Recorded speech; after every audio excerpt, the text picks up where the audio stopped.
आशा करता हूं आप सब बहुत अच्छे होंगे। मेरा नाम है सिद्धांत अग्निहोत्री। स्टडी ग्लोस पे आपका बहुत बहुत स्वागत है। एफपीएम, ध्यान रखो बेटा, फॉल्स प्रोमिसेस टू मैरी। हालत खराब होने वाली है सारे मर्दों की, ऐसी की तैसी होगी। इंडियन एविडेंस एक्ट 1872, सीआरपीसी 1973 और आईपीसी 1860 इसको रिप्लेस किया गया है। और इसको रिप्लेस करके 3 नए कानून लाए गए हैं। भारतीय न्याय संहिता, इंडियन पीनल कोड की बात करें, भारतीय साक्ष्य कानून जो एविडेंस एक्ट है, और न्याय सुरक्षा भारतीय नागरिक सुरक्षा संहिता जो सीआरपीसी को रिप्लेस किया गया है। तो ये जो 3 लॉ लाए गए हैं, इनमें एक बहुत ही खतरनाक तो नहीं कहेंगे, टाइम्स ऑफ इंडिया का ये बहुत अच्छा आर्टिकल है, तो मैं आपको ये बताऊंगा। खतरनाक तो नहीं करेंगे, लेकिन एक प्रोविजन है जिसको एफपीएम बोला जा रहा है। अब मेरे हिसाब से वैसे तो ये गलत है बहुत ज़्यादा कि आप किसी भी औरत को, लड़की को शादी का झांसा दे रहे हो और उसके साथ संबंध बना रहे हो। ये बहुत ही गलत है। इट इज़ वेरी रॉन्ग, है ना। और मेरे ख्याल में ये ठीक है उस हिसाब से, अगर आप प्रोविजन देखो। बट मुझे लगता है कि एक जेंडर इक्वालिटी पे बात होनी चाहिए।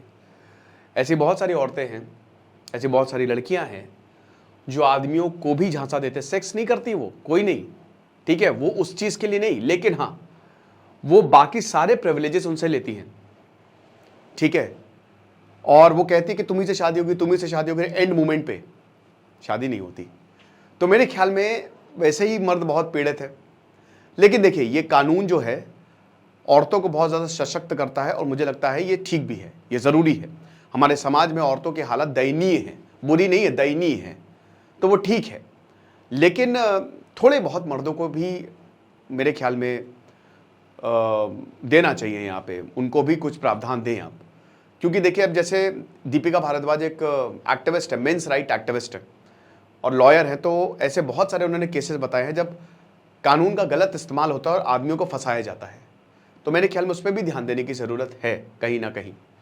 लेकिन आपको ध्यान देने की ज़रूरत है क्योंकि जीएस पेपर 2 के लिए सुपर इंपॉर्टेंट है ये। और लक्ष्य बैच तो हमारा चल ही रहा है, 1 साल का पूरा यूपीएससी का कोर्स आपको सिर्फ 10,000 रुपये में। इतनी क्वालिटी आपको कहीं नहीं मिलेगी। बाकी जो हम आंसर राइटिंग का कोर्स आपके लिए सिर्फ 600 में लेके आए हैं। आमतौर पर कोर्सेज 50-60 हज़ार के मिलते हैं, 10,000 15,000, लेकिन आपके आंसर जो आप लिखेंगे वो तुरंत चेक होगा, कंसेप्ट बताए जाएंगे, आंसर लिखते कैसे हैं। हमारी जो डेडिकेटेड फैकल्टीज़ है वो दिन रात आपके लिए काम करेंगी, तो देर मत करिए, ठीक है ना। तो 1 जुलाई को 3 लॉ आ गए।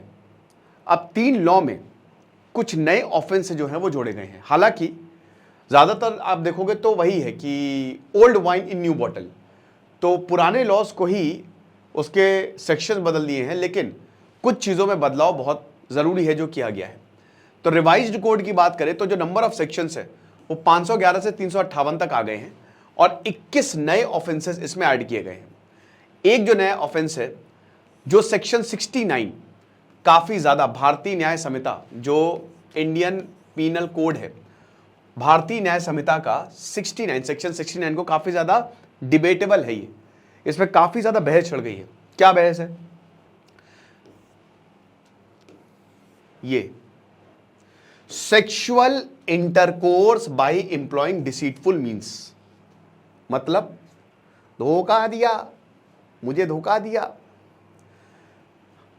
शादी करेंगे, तुम्ही से शादी करेंगे, तुमने संबंध बनाए, बार बार संबंध बनाए और उसके बाद शादी नहीं की। एक औरत, अभी एक बिहार का केस था, एक औरत ने एक आदमी का प्राइवेट पार्ट काट दिया।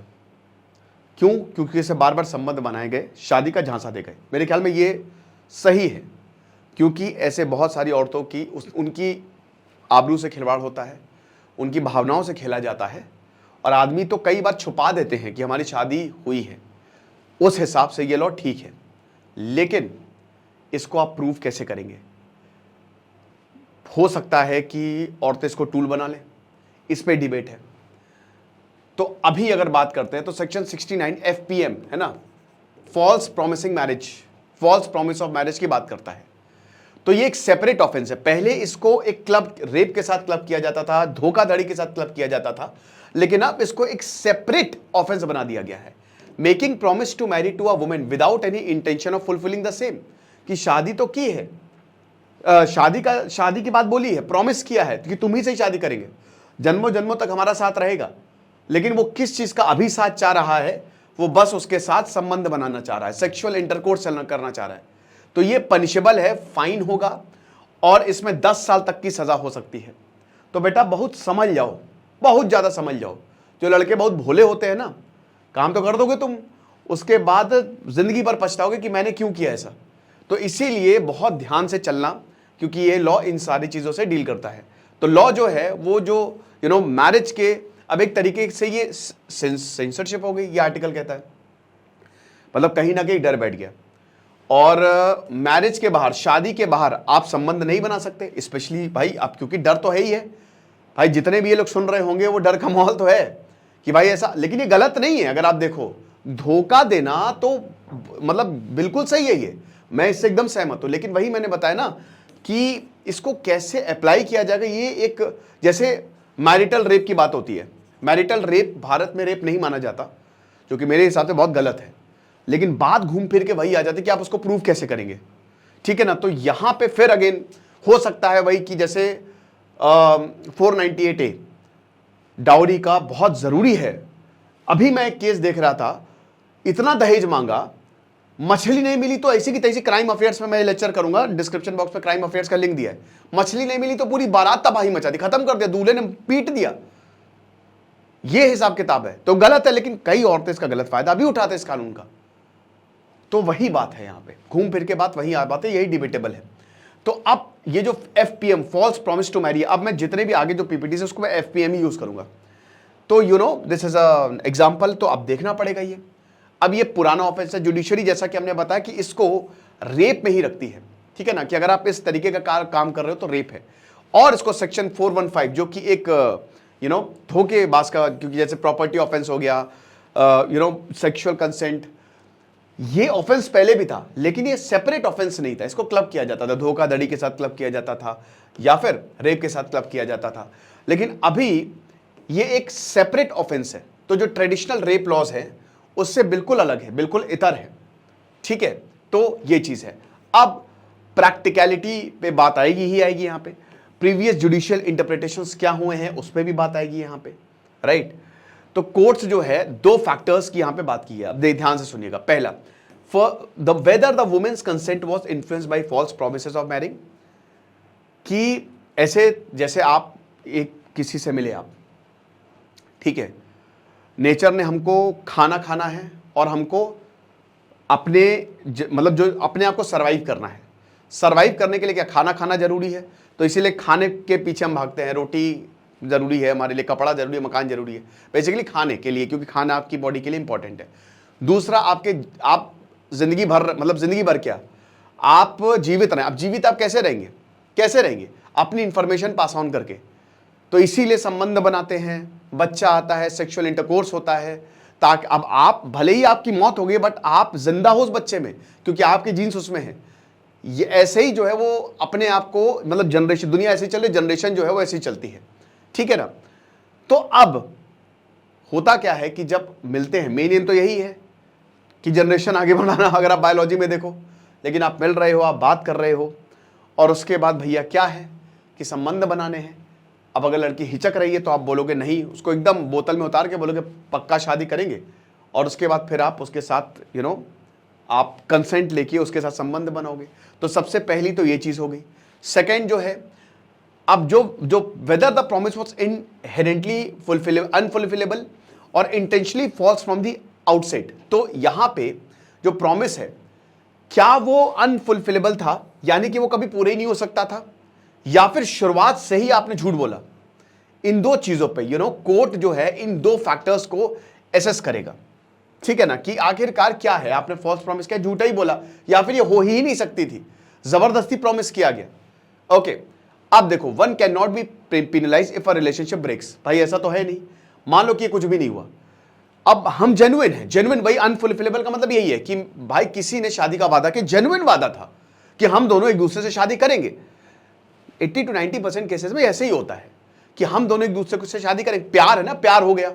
अब प्यार में सब जायज है, everything happens, sex happens and everything. So क्या होता है कि जब ये चीज हो रही है, प्यार हुआ दोनों में, अब कुछ कारणवश शादी नहीं हो पाई, कास्ट बैरियर रहा, या कोई कमाता नहीं था, या कमिटमेंट पे कमिटमेंट, या माता पिता से हस्तक्षेप, बहुत सारी चीजें हो सकती हैं। तो ये आप तो चाह रहे थे शादी हो, लेकिन हो नहीं पाई, राइट? तो सबसे पहले तो ये देखना पड़ेगा कि अगर जैसे मान लीजिए आपकी रिलेशनशिप टूट गई, तो आपको कोई पेनलाइज नहीं कर रहा है या कोई और रीजन आपकी मैरिज को रोक रहा है, तो आपको सजा नहीं होगी, ठीक है? प्रॉमिस सिंसियर होना चाहिए, फालतू प्रॉमिस नहीं, यहां पे बात है, फालतू प्रॉमिस नहीं। बट कैसे प्रूफ करोगे, कैसे एविडेंस दोगे? जब तक आप एविडेंस दोगे, मुझे लगता है 5-6 साल तो ऐसे ही निकल जाएंगे केस में, आदमी तो गया। तो ये चीज हमको समझनी पड़ेगी कि यहां कैसे आप इसको प्रूफ करोगे। मेन थिंग यहां पे प्रूफ पे ही आ जाती है, एविडेंस पे ही आ जाती है। ऑन वन हैंड, अब जैसे criminalization of deceit recognizes the locational experiences of women where pre marital sexual relations can have serious socio cultural ramifications. Means कि भाई देखिए, शादी के बाद संबंध बनाना गलत माना जाता है ना, हमारे समाज में। अब अगर औरत की तरफ से क्या, अगर औरत ने ये केस डाल दिया, तो यह क्या है कि औरत की आइडेंटिटी खुल जाएगी, एक जो सेक्सुअल ऑटोनॉमी होती है वो खत्म हो जाएगी, वो it will not be preserved. औरतों के ऊपर ज्यादा दिक्कतें आती हैं, सबसे ज्यादा जो प्रॉब्लम झेलने को पड़ती है ना, वो औरतों को ही झेलने को पड़ती है। हमारे यहां तो कुछ ऐसे महान गांव हैं जो बोलते हैं कि भैया रेप हुआ तो औरत की गलती है। कुछ ऐसे महान लोग हैं कि औरतें ऐसे क्यों, तो भाई वही बता रहे ना कि यहां पे ये एक बहुत सीरियस सोशो कल्चरल प्रॉब्लम हो सकती है। समाज में किस तरीके से उसको देखा जाएगा, लोकेशन, अलग अलग लोकेशन पे अलग अलग चीजें होती है। कहीं बहुत ही ज्यादा रेग्रेसिव समाज है, कौ मारी दे, ऑनर कूलिंग कर दे तो क्या कर लोगे आप? So caste and class realities increase the likelihood of such exploitation. ठीक है, इस तरीके की एक्सप्लॉयटेशन जो कास्ट और क्लास की रियलिटी है, ऐसे एक्सप्लॉयटेशन को बढ़ा सकती है। इट कैन इंक्रीज, और the purpose of law relating to sexual offence is preserving sexual autonomy engaging deceptive sex, तो इट शुड बी क्रिमिनलाइज, जैसा कि बोला गया है कि भाई आपकी सेक्सुअल जो ऑटोनॉमी उसको प्रिजर्व किया जाएगा। साथ ही साथ गलत है, आपने गलत तरीके से संबंध बनाया गया है, तो उसको बिल्कुल क्रिमिनलाइज करना चाहिए ही चाहिए। वही मेरा भी मानना है कि अगर ये है, धोखे से आपने संबंध बनाए है, तो इसकी कोई माफी नहीं है। सिंसियर प्रॉमिस है तो कोई दिक्कत नहीं है, नहीं हो पाया किसी वजह से, लेकिन अगर गलत तरीके से तो आपको सजा मिलनी ही चाहिए।